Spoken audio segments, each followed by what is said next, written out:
அந்த வடக்கு போட்ட வாசலே வல்லரக்க நீங்க எப்படி வரத்தை கொடுத்தாரு தெரியுமா? தந்தே தந்தேடா வல்லரக்கா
சிவபெருமான் வரத்தை கொடுக்கும்போது சொன்னார், ஏ அப்பா மகனே வல்லரக்கா, தந்த வரத்தை கொண்டு தவறியாது செய்தையானா தாண்ட வரமே உனக்கு தாளிக்கும் என்று சொல்லி வரத்தை கொடுத்தார். வரத்தை விளங்குறதுக்கு முன்னாடி அத்தானேன்னா பகவானேன்னா உங்களை விட்ட வேற ஆளே என்று சொன்னான்.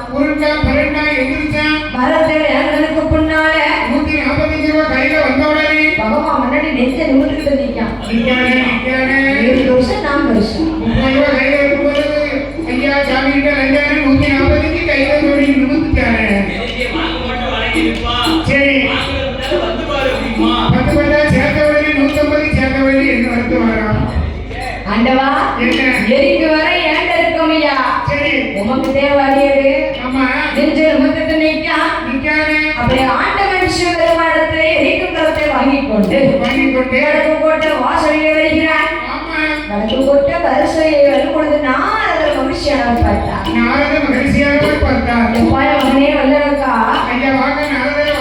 போகும்போது ஒரு மாதிரி குப்பாலாம குறியாட்ட போவானே, இப்படி கையை வீசிட்டு வரே, என்ன விவரம்? சும்மா வரல வேற எப்படி வந்திருக்க? என் கை வெறும் கை கிடையாது, என் கையில பல மகத்துவம் இருக்கு. என்ன இருக்கு? ஒவ்வொரு வெள்ளக்கும் ஒவ்வொரு சக்தி இருக்கு. சுண்டு வரல என்ன வரல அதை நான் சொல்ல முடியாது. அதாவது நான் இந்த வெள்ளம் மட்டும் சொல்றேன். இந்த வெள்ளம் பாருங்க, எல்லாரும் பாருங்க, பாத்தீங்களா ஐயா, பாத்தீங்களா என்ன தெரியுது? என்ன தெரியுது உங்களுக்கு? இந்த வெள்ளையில என்ன இருக்கு தெரியுமா தம்பி? நீங்க எத்தனை வெள்ளையா பார்த்திருப்பீங்க? இப்படி ஒரு வெள்ளையை நீங்க பார்த்திருக்கீங்களா தம்பி? இந்த வெள்ளைக்குள்ள என்ன இருக்கு தெரியுமா? இல்ல, அடுத்தவர்களை எரித்து சாம்பலாக்கக்கூடிய மகத்துவம் இந்த வெள்ளையில இருக்கு. இங்க நின்னா இங்க எரியும், இங்க நின்னா இங்க எரியும், இங்கே நின்னாலும் இங்கே எரியும். ஏ அரக்கா, என்னப்பா எரிக்குன்னு சொல்லிக்கிட்டு என்ன விவரம்? சுத்தி வளைச்சு பேசுறேன், நேரடியா பேசுறேன். நாரதரே, என்ன நீர் மட்டும் போய் தூர பண்ணா ஒரு சுட்டு பொசிக்கிறீங்களா? துப்பாக்கி வச்சிருக்கியா? துப்பாக்கி இல்ல, ஆண்டவன் சிவபெருமானத்தை எரிக்கு வர வாங்கிட்டு வரையா.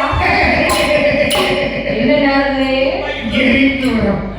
நீ பகவான்கிட்ட எவன்கிட்ட காதல பூ வச்சிருப்போம், அவன்கிட்ட போய் இந்த கதையை சொல்லு. யாரக்கா ஆண்டவன் சிவபெருமானத்தை எரிக்கு வரத்தை வாங்கிட்டு வரேன்னு சொல்லிய? ஆமா. அவர் எப்படி கொடுத்தாரு?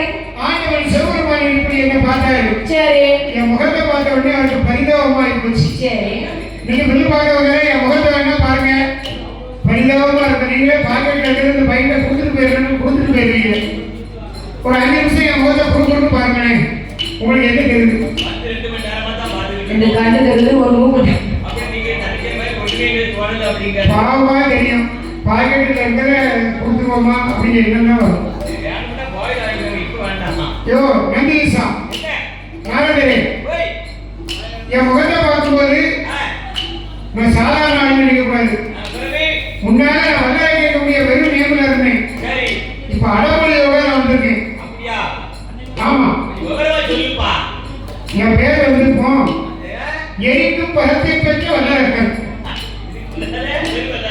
திருமணம். சரி தீப்பொறி திருமுகம் நாய் சேகர். சரி அதுபடி நல்லா இருக்கப்பா. ஏ அப்பா இப்ப பாருங்க நான் 60 ரூபா வழிய கொடுத்தியா உங்களுக்கு எதுக்கு சாமான் எடுத்து போடுறியா ஏ வல்லரக்கா ஆண்டவன் சிவபெருமான் உனக்கு எரிக்க வரத்தை இருந்தாரு சொல்லிய அந்த எரிக்க வரத்தை பரிசோதனை பண்ணி பாத்தியா யாரவே நல்ல யோசனை சொல்லியற சரி ஒவ்வொரு பார்த்து நான் பரிசோதனை பண்ணி பார்க்கட்டா யாரக்கா என்னை சுட்டு கொண்டு பொசிக்கிறாரப்பா யார் உனக்கு மரம் தந்தாரோ அவரை போய் பரிசோதித்து பார்க்க வேண்டும் உடனே சண்டால வல்லருக்கு மனதுக்குள்ள நினைத்தான் ஆண்டவனை எரித்தமான ஆதிசக்தி நமக்கு சொந்தம் ஈஸ்வரனை எரித்தமான ஈஸ்வரியான நமக்கு சொந்தம் பகவானை எரித்தமான பார்வதியான நமக்கு சொந்தம் அப்ப சண்டால வல்லரக்கை ஆண்டவனை எரிக்கிற பொழுது அந்த கைலாசம் மலையை விட்டு யார் யாரெல்லாம் எப்படி ஓடினார் தெரியுமா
கொஞ்சம் போல வீடியோ எடுத்து போயிட்டீங்க, குழந்தைங்க எடுத்து தூக்கம் வந்துட்டா தூக்கம்